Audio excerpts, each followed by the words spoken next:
दोस्तों ये जो डबल एसी ब्लॉक्स होते हैं जिन्हें की ऑटोक्लेव एरेटेड कंक्रीट ब्लॉक्स कहा जाता है, क्या इनका इस्तेमाल आपके घर के लिए सही होगा?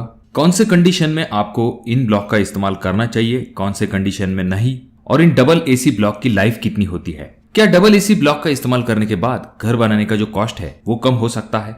तो ऐसे बहुत सारे सवालों के जवाब हम इस वीडियो में देखेंगे और ये जानने की कोशिश करेंगे कि आपके घर के लिए डबल एसी ब्लॉक सही है या नहीं। तो वीडियो को हम शुरू करते हैं। सबसे पहली चीज तो ये आ जाती है कि डबल एसी ब्लॉक के बारे में बहुत सारे लोगों को ये लगता है कि इनका इस्तेमाल 10-20 साल पुराना हो सकता है, पर ऐसा नहीं है दोस्तों। 1920 से लेके आज तक इन डबल एसी ब्लॉक का इस्तेमाल किया जा रहा है। अगर किसी चीज का इतने सालों से इस्तेमाल हो रहा है तो इसका मतलब यह है कि उसके रिजल्ट अच्छे हो सकते हैं। इसी वजह से लोग जो है इतने दिनों से इन डबल एसी ब्लॉक का इस्तेमाल कर रहे हैं। अब अगला सवाल जो कि आपके दिमाग में ये आया होगा कि आखिर इस डबल एसी ब्लॉक की लाइफ कितनी होती है। तो वैसे तो कंसिडर किया जाता है कि इस डबल एसी ब्लॉक की जो लाइफ है वो 100 साल तक होती है, पर आप जो है 50 से लेके 80 साल तक इन डबल एसी ब्लॉक की लाइफ को कंसिडर कर सकते हैं। हाँ, पर इसके लिए आपके डबल एसी ब्लॉक की क्वालिटी अच्छी होनी चाहिए। अब वीडियो में आगे बढ़ने से पहले हमें ये जान लेना चाहिए कि डबल एसी ब्लॉक का इस्तेमाल आप आखिर कौन से स्ट्रक्चर में कर सकते हैं। तो डबल एसी ब्लॉक का इस्तेमाल सिर्फ और सिर्फ आप आरसीसी स्ट्रक्चर में कर सकते हैं।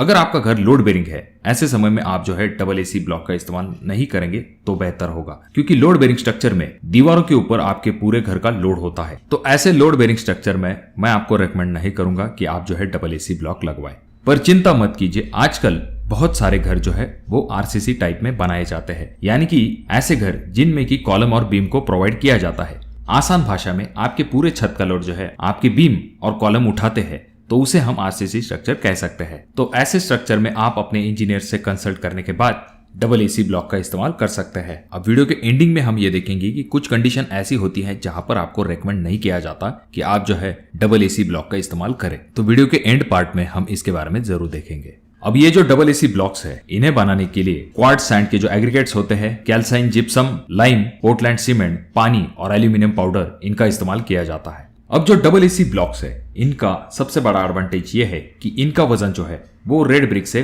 50% तक कम होता है। इसका फायदा यह होता है कि जो बड़े बड़े स्ट्रक्चर बनते हैं उनमें ओवरऑल जो कॉस्टिंग होती है वो कम लग जाती है। इसका सबसे बड़ा कारण यह होता है कि स्ट्रक्चर अगर लाइट वेट है तो उसे ओवरऑल जो स्टील लगने वाला है वो भी कम लगता है। तो इस वजह से कॉस्टिंग में बहुत ही बड़ा डिफरेंस आ सकता है बड़े प्रोजेक्ट में। और जैसा कि आपने आसपास की बड़ी बिल्डिंग्स में इन ब्लॉक का इस्तेमाल देखा होगा, तो इसका सबसे बड़ा कारण कॉस्ट ही होता है। दूसरा कॉस्टिंग का फायदा यह होता है दोस्तों कि इससे काम जो है बहुत ही जल्दी कंप्लीट हो पाता है, क्योंकि ये जो डबल एसी ब्लॉक्स है इनका साइज रेगुलर रेड ब्रिक से ज्यादा होने के कारण नंबर ऑफ जॉइंट्स कम आते हैं। इस वजह से मोर्टर का भी प्रमाण कम लगता है और काम जो है बहुत ही तेजी के साथ कंप्लीट हो पाता है। तो इन फैक्टर्स की वजह से बड़े बिल्डिंग्स में इसका इस्तेमाल बहुत ज्यादा प्रमाण में किया जाता है। दूसरी चीज यहाँ पर यह आ जाती है कि ये जो डबल एसी ब्लॉक्स है इनका वाटर एब्जॉर्प्शन फैक्टर जो है वो 10% से भी कम होता है, यानी कि ये जो डबल एसी ब्लॉक है ये अपने अंदर पानी को ज्यादा खींचते नहीं है। फॉर एग्जाम्पल के लिए अगर आप इन डबल एसी ब्लॉक को ज्यादा देर तक पानी के अंदर डुबो के भी रखते हैं तो इसका कोर जो है वो आपको सूखा मिल सकता है। तो मेनली इसके दो फायदे होते हैं। सबसे पहला फायदा तो ये आ जाता है कि जैसे कि आपने देखा होगा, अगर 5-6 दिन तक बरसात कंटिन्यूस चलती रहती है तो बाहरी बरसात के पानी की वजह से ईंटें जो है वो गीली होने लगती है और उसकी नमी जो है वो अंदर की तरफ आने लगती है और आपको दीवारें जो है वो पूरी तरह से गीली दिखाई देने लगती है और आपका पेंट जो है वो भी खराब दिखने लगता है। अगर यहाँ पर डबल एसी ब्लॉक होते हैं तो ये चीज आपके डबल एसी ब्लॉक के साथ होने की संभावना बहुत ही कम होती है, क्योंकि जैसा हमने देखा ये ईंटें जो है अपने अंदर पानी को जल्दी नहीं सोखती है। तो इस वजह से उस दीवार का जो अंदरूनी भाग होगा वो जल्दी गीला नहीं दिखाई देगा। तो इसी चीज का फायदा बड़े प्रोजेक्ट में उठाया जाता है, क्योंकि वहां पर डबल एसी ब्लॉक से बनी हुई दीवार को बाहर की तरफ सैंड प्लास्टर जरूर किया जाता है, पर अंदर की तरफ कुछ जगह पर डायरेक्टली जिप्सम को लगा दिया जाता है। वहां पर सैंड प्लास्टर को नहीं किया जाता है। ये तो हो गई एक्सटर्नल वॉल की बात। पर जहां तक बात आती है दोस्तों इंटरनल वॉल की, तो इंटरनल वॉल में आप दोनों बाजू से डायरेक्टली जिप्सम प्लास्टर का इस्तेमाल कर सकते हैं। तो इस वजह से जो सैंड प्लास्टर का कॉस्टिंग है ये यहाँ पर बच जाता है। अगला एडवांटेज है इन डबल एसी ब्लॉक का कि ये अच्छे फायर रेजिस्टेंट होते हैं।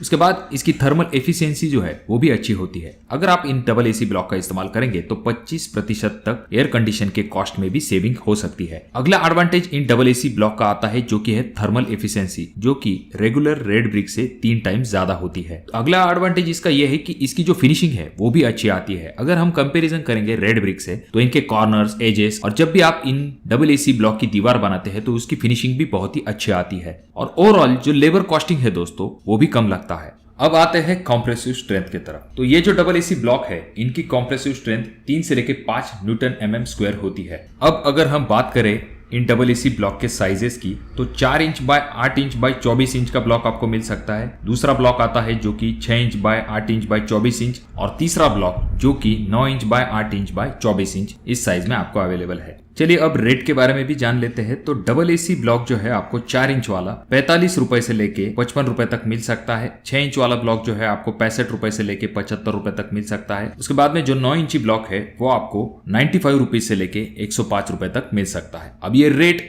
आपके क्वालिटी, लोकेशन और जो अलग अलग ब्रांड्स है उनके ऊपर डिपेंड करता है। और ये जो डबल एसी ब्लॉक्स है इनको ज्वाइंट करने के लिए जो मोटर इस्तेमाल किया जाता है वो होता है पॉलीमर मॉडिफाइड एडेसिव मोटर। चलिए ये तो हो गए डबल एसी के एडवांटेज, पर जब बात आती है प्रैक्टिकल एप्लीकेशन की तो आपको कुछ चीजें जरूर ध्यान में रखनी चाहिए। पहली चीज तो ये आ जाती है कि जब भी आप डबल एसी ब्लॉक का इस्तेमाल करने वाले हैं तो जो कोई भी आपका घर होगा या फिर बिल्डिंग होगी उसका आरसीसी स्ट्रक्चर कंप्लीट होना चाहिए। उसके बाद जाकर आपको जो है डबल एसी ब्लॉक का इस्तेमाल कर लेना चाहिए, क्योंकि जैसा आपने देखा होगा ग्रामीण इलाकों में पहले ब्रिक वर्क कंप्लीट किया जाता है उसके बाद में कॉलम वर्क किया जाता है। तो ऐसा डबल एसी ब्लॉक के साथ अगर आप करेंगे तो डबल एसी ब्लॉक में आपको क्रैक दिखाई दे सकते हैं, क्योंकि ये जो डबल एसी ब्लॉक है इनका इस्तेमाल खास करके पार्टीशन पर्पस के लिए किया जाता है। अगर आप इनके ऊपर लोड देते हैं तो आपको इसके ऊपर क्रैक दिखाई दे सकते हैं। दूसरी चीज यहाँ पर ये आ जाती है कि जो आपका प्लिंथ वर्क होगा उसके नीचे का वर्क जो है उसके लिए आप रेड ब्रिक या फिर फ्लाई ऐश ब्रिक का इस्तेमाल कर सकते हैं, क्योंकि वहां पर जो मटेरियल फिल किया जाता है उसका लोड भी दीवारों के ऊपर आता है। तो इसीलिए प्लिंथ के नीचे आपको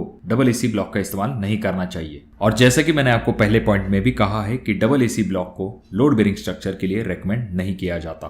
तो दोस्तों जैसे हमने देखा कि डबल एसी ब्लॉक के बहुत सारे एडवांटेज है, जैसे कि इसकी लाइफ भी अच्छी होती है, इसकी वजह से आपको बिल्डिंग बनाने की लागत भी कम आती है। हालांकि जो बड़े स्ट्रक्चर है उसमें ये कॉस्ट का पॉइंट बहुत ही ज्यादा मैटर करता है।